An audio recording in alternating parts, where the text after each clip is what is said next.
estamos con Ángela Meléndez justamente para conversar sobre estas jornadas de periodismo seguro, las segundas jornadas por un periodismo seguro. Gracias, Ángela, por estar con nosotros. Bienvenida. Y bueno, ¿qué nos puede comentar sobre la necesidad de este tipo de jornadas, del ambiente que están viviendo los periodistas para el ejercicio de su profesión? Muchas gracias, Vero, por la oportunidad y poder conversar sobre esto.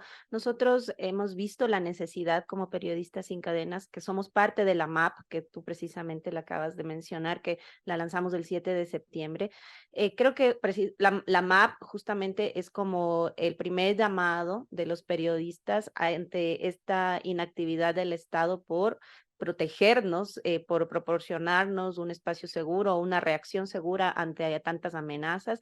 Quisiera empezar un poco solo contándote el panorama. Nosotros como periodistas sin cadenas hasta agosto de este año llevamos registrando ya 216 amenazas contra periodistas, de las cuales 15 han sido amenazas de muerte. Entonces, esto nos pone en un escenario bastante delicado y preocupante, ¿no? Porque estamos ya doblando las cifras de Claro. varios años y avisoramos que este año será tal vez como el más violento contra los periodistas. Y por eso nace esta preocupación, por eso invitamos a Pedro Vaca también, que venga el redactor para la libertad de expresión de la CIDH, es muy importante porque queremos poner sobre la mesa la urgencia de que el mecanismo de protección a periodistas se aplique. Existe en papel, como justamente lo emitió el presidente Claro, hay Lazo. este reglamento, pero sigue en papel. Claro, exactamente, sigue en papel. Entonces, al parecer, esto es también como darle, decir, aquí está el reglamento y que el gobierno que venga vea cómo lo ejecuta más o menos. Ajá. Pero nosotros tampoco queremos deslindar de esa responsabilidad. La responsabilidad de este gobierno no termina emitiendo solamente el reglamento, sino que aún tiene hasta diciembre para ver cómo se va a aplicar. Claro. Es bastante amplio, abarca muchas circunstancias, se recogieron muchos insumos de organizaciones como Fundamedios, que ha trabajado muchísimo en el impulso del mecanismo, pero de allí a la aplicación hay un trecho bastante amplio. ¿Cómo se va a financiar? ¿Quién? Es decir, todos esos vacíos son los que todavía no se dan respuesta. Y creemos precisamente en este espacio de las segundas jornadas que estamos organizando, en el que hay un foro abierto al público en el que estará Pedro Vaca junto con las periodistas que tú acabas de mencionar, también comprometer a los candidatos actuales, tanto al candidato Noboa como a la candidata González, para que hagan un compromiso estricto con la libertad de prensa en el país. Es decir, no sabemos tanto cuál la posición muy definida del candidato Noboa, no ha hablado mucho al respecto. Sabemos cuál es la posición desde el lado del correísmo y también nos preocupa si es que el caso de Luisa González, si llegara al poder, la agresividad contra la prensa se va a mantener como fue durante los 10 años que vivimos en el gobierno de Rafael Correa. Entonces, esperamos que los candidatos, a quienes vamos también a invitar a ser parte, sea ellos con un delegado, que puedan comprometerse con la libertad de prensa. No queremos tener un periodista más exiliado. Por eso justo Ya van 5 periodistas exiliados, ¿no? sí, En este año. sí, van 5 periodistas. Tenemos un caso reciente de un sexto periodista que salió por sus medios del país por también una amenaza, por amenazas fuertes.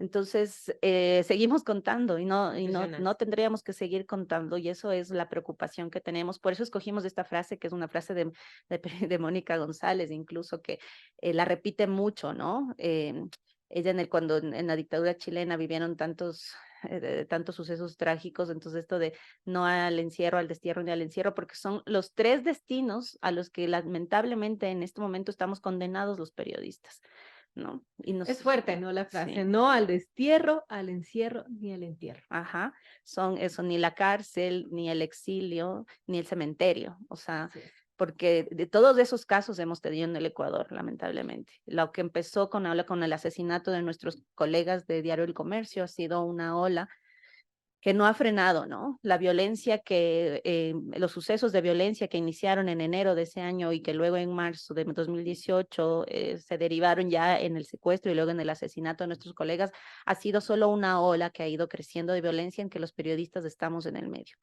Y para eso, además, creo que es importante rescatar el rol de los periodistas, que ha estado bastante venido a menos desde la percepción ciudadana, y eso es Ujú. algo en lo que también necesitamos trabajar y también queremos apuntar ahora, es a revitalizar el valor del periodista. ¿Por qué es importante que el periodista exista? Porque durante muchos años fuimos marcados, ¿no? Y tenemos un estigma de ser tanto o prensa corrupta o tantos epítetos que se nos inscribieron en algún momento, pero empezar a revalorizar el tema del trabajo del periodista, no solo, no tal vez de la prensa, sino del periodista, porque es el periodista el que juega su vida con su micrófono, con su cámara, con su grabadora y va y es el que pone el pecho a las balas, ¿no? Así es. Entonces, creemos que es necesario que la ciudadanía también empiece a ver que el periodista es importante, no la prensa, si el periodista es importante y no merece ninguno de esos destinos a los que ahora estamos lastimosamente enfrentándonos. Bueno, es complejo realmente la situación de la libertad de prensa en nuestro país ahora con este enemigo que es estas bandas narcodelictivas, ¿no? Es un tipo de violencia que no lo hemos vivido y que sin duda hay que tomar cartas en el asunto, amigos. Son las 7:30, conversamos con Ángela Meléndez, ella es miembro de la Fundación Periodistas Sin Cadenas y nos está comentando acerca, bueno, de estas jornadas para un periodismo seguro, parte de las acciones que está tomando la sociedad civil para justamente, bueno, hacer conciencia sobre esta situación, ¿no? Cuéntanos un poco, Ángela, de estas jornadas, quiénes pueden asistir, tienes que inscribirte, Ujú. ¿cómo es? Bueno, va a ser un foro abierto, la verdad es un foro abierto que va a tener lugar el 29 de septiembre, viernes 29 de septiembre, en el auditorio de la Facultad de Comunicación de la PUCE de la Universidad Católica, en la 12 de octubre. Va a estar abierto al público, entonces empieza a las 10 de la mañana, van a ser 2 horas del foro, de 10 a 12 de la mañana, en el que vamos a discutir específicamente esta realidad, estos números y la presencia del relator, de Pedro Vaca, es importantísima porque él incluso ha decidido venir a Ecuador, viene solo por ese día, tiene muchísimas cosas que hacer, va a estar en México, de México viene acá, luego vuelve a irse, pero él nos dijo que él aceptaba venir porque precisamente la situación en Ecuador es tan delicada y es como que se ha vuelto ya un foco rojo en el que él tenía que venir y tiene que venir para precisamente hablar de esto, dar este mensaje y urgir tanto al gobierno como a candidatos presidenciales a decir que hay un ojo también sobre Ecuador y que están mirando y que están preocupados por la situación de los periodistas y que van a seguir preocupados pidiendo las garantías necesarias precisamente para que estos casos no vuelvan a suceder. Entonces, sí, invitamos a toda la ciudadanía que pueda asistir al foro en el que se van a hablar de cosas muy interesantes, pero además se va a destacar la importancia de cuidar a la prensa, cuidar al periodista y también los propios periodistas son además los principales invitados a esto. Pensamos también en hacerlo en este horario para que puedan asistir, además de estudiantes, por ejemplo, de periodismo que Claro. quisieran, que estén también preocupados por su futura realidad porque eso también vemos, hay muchos periodistas preparándose en las aulas, pero que también empiezan a tener temor, empiezan a estudiar menos la carrera, porque ven que es una profesión tal vez muy arriesgada, muy riesgosa. Entonces, más bien queremos también alentar a que, porque la única forma de que el periodismo sobrevive es haciendo más y mejor periodismo. Entonces, que las nuevas generaciones también sigan teniendo la motivación de estudiar esta carrera, pero para esto tiene que haber todas estas seguridades y este marco que garanticen un ejercicio seguro, ¿no?, del oficio, y eso es lo que buscamos en estas jornadas. Eh, Esperamos que mucha gente asista para poder llevar este mensaje lo más lejos posible, ¿no? Bueno, qué importante entonces, amigos invitados, que quienes estén interesados a estas jornadas de periodismo seguro y que será este 29 de septiembre de 10 a 12 en la PUCE. Pasando a otro tema, pasando al tema de la Mesa para la Protección de Periodistas, Ángela, bueno, ¿cómo nace esta iniciativa y qué es lo que busca? Porque imagino que esto es un tema civil, un tema paralelo a lo que tendría que ser las medidas de protección desde el Estado. Sí, exactamente. Nosotros activamos la mesa junto con Fundamedios, ha sido entre Fundamedios, Periodistas Sin Cadenas, la Fundación también nos faltan tres, que están también aglutinados, y la preocupación de otros medios digitales, así como otros periodistas independientes que nació de nuestra preocupación decir, ¿qué podemos hacer cuando empiezan a exiliar o periodistas empiezan a autoexiliar y el Estado no reacciona, ¿no? O sea, nosotros tenemos que hacer algo cuando exista un caso en el que la vida o la libertad estén en riesgo. Esas son las dos condiciones. La mesa no es otra organización, otra fundación, o sea, la mesa es como un mecanismo que se va a activar solo cuando existan casos de esta gravedad. Claro. Y la idea es encontrar precisamente cómo tanto financiar la salida del periodista como mantenerle en un espacio seguro por cierto tiempo. Es decir, es un auxilio de primera línea cuando conozcamos casos muy graves en los que la vida o la libertad estén en riesgo. Entonces, sí, esto es algo que el Estado es lo que debería tener, ¿no? Es el Estado que debería estar a cargo del tema, pero ante esta inacción y esta nula respuesta, pues vimos la necesidad de hacerlo así. La lanzamos el 7 de septiembre. Y claro, esperamos no tener casos, o sea, la idea es que no tengamos que activarnos, pero sabemos que qué puede suceder en el contexto en el que nos enfrentamos. Entonces, eh, la idea es que conociendo una de las organizaciones que integra la mesa, conoce un caso de esta gravedad, lo presenta en la mesa y la mesa se activa. Para eso estamos justo impulsando la cooperación internacional, buscando los organismos que puedan también estar activos junto a nosotros para que cuando se conozca un caso, pues podamos tener los recursos suficientes, sea para mover al periodista internamente o hacia afuera y también proporcionarle incluso una ayuda emocional, un sostén psicológico en un tiempo, porque los casos que tenemos, eso es lo más complicado después. Pasa un tiempo, unos 6 meses, 3 meses, hasta un año, y luego el periodista tiene que retomar su vida. ¿Y cómo lo hace? Es muy complicado. Eso estamos enfrentándonos a una reincorporación de los periodistas que es muy difícil, que no es sencilla y que también nosotros queremos tener más herramientas para hacerlo, también nos vemos limitados, pero creemos que la mesa es un primer paso para decir e incluso atraer a la cooperación internacional y que los ojos empiecen a posar sobre Ecuador, decir, tenemos estas necesidades y poder activarnos.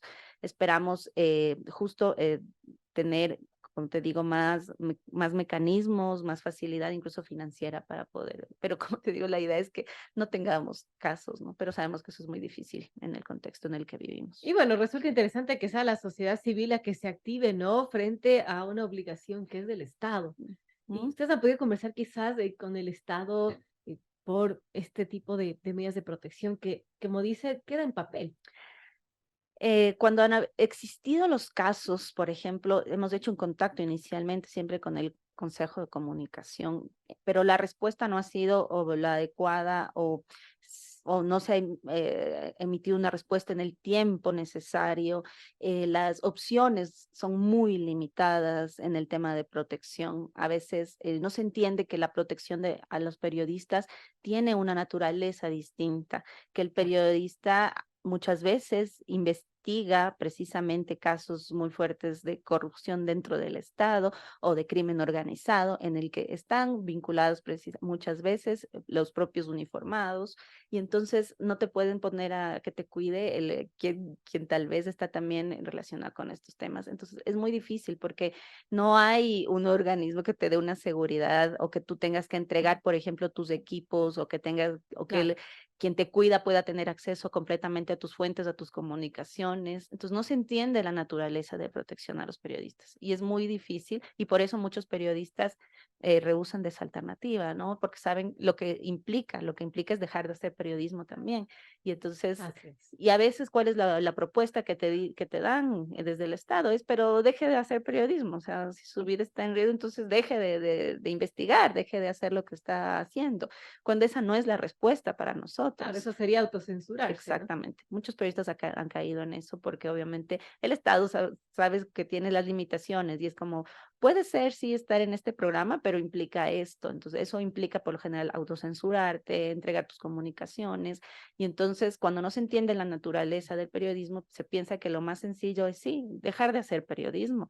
Y eso es precisamente lo que buscamos que no suceda, que exista un mecanismo de protección que sea lo suficientemente efectivo para que el periodista pueda ejercer su Ya. labor, pero protegido. Entonces, esa naturaleza no hemos llegado a entender. El mecanismo, como está en papel, tiene bastantes puntos fuertes, ha tomado algunas cosas interesantes de Colombia, de México, o sea, hay insumos de varios países que ya cuentan con el mecanismo, se, pero no está muy clara la aplicación y eso es precisamente lo que preocupa, cómo se va a hacer. Participación de la sociedad civil no es muy amplia en el mecanismo, entonces también quisiéramos apelar a unos cambios que se puedan hacer. Todavía estamos precisamente, por ejemplo, Reporteros Sin Fronteras, con quien hemos estado muy en contacto, nos dice que es un buen momento para empezar a trabajar en el mecanismo porque no está todavía tan evolucionado, acaba de ser emitido y más bien se puede plantear reformas, se puede plantear, pero hay que empezar a hablarlo. Entonces, esa es otra necesidad que ahora planteamos, que los periodistas, incluso los gremios o los periodistas de provincias, de todos los lugares del país, podamos empezar a conversar sobre el mecanismo para proponer los cambios que puedan ser necesarios y que hagan mejor al mecanismo, hasta que cuando llegue tal vez el siguiente gobierno y poder plantearle estas reformas, ojalá puedan ser acogidas y más bien robustecer. Pero es importante que al menos ya exista en el papel una primera versión del Claro. mecanismo.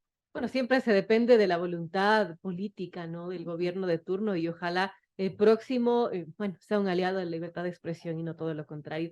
Yo quiero agradecer a Ángela Meléndez, miembro de la Fundación Periodistas Sin Cadenas, por conversar sobre estos temas que son importantes, porque la censura no es una opción para un periodista y porque hay que protegernos todos. Gracias, Ángela. Y bueno, la invitación final para estas jornadas de periodismo, estas jornadas para un periodismo seguro, es este viernes 29 de septiembre. Ujú. Sí, gracias, Bea, por el espacio. Es este viernes 29 de septiembre de 10 a 12 en la Facultad de Comunicación de la PUCE. Entonces, esperamos que puedan asistir.